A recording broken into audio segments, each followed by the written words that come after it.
Assalamu alaikum. Ni ce Dr. Hajiya Maryam. A daɗe ana yi sai gaskiya.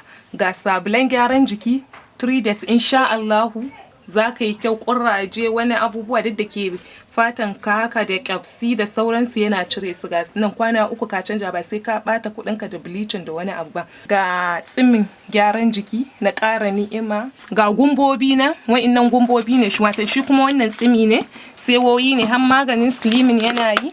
Wato wannan ita zuma ta kwakwa ne Hajiya. Ga kuma wannan shi na ƙara ni'ima ne, ga sunan shi ko da jin sunan shi ma ba sai ne muku bayani ba.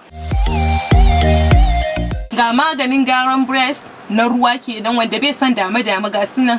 Wannan shi kuma na planning ne na ruwa na gargajiya. Hajiya ga kuma na slimming na gargajiya. Shi kuma wannan kwado da kuke ganin shi na namiji ne mai neman mata, to ki nema Dr. Hajiya Maryam Dangote, akwai wasu sirrika a cikin su wanda sai kin kira ni zan miki bayanin su.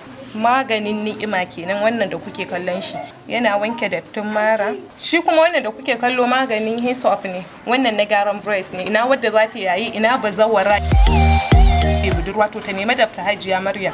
Inda ni'ima ne Hajiya da ƙara test. Wannan turare sai mara kishiya dan gaskiya sai kin mun rantsuwa, saboda gaskiya budurwa ma bana bata, saboda in har ta fita da shi wani ya ji ƙanshin akwai matsala.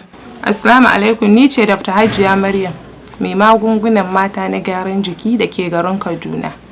Ga masu bukata ku tuntuɓe ni, ga namban waya na ne.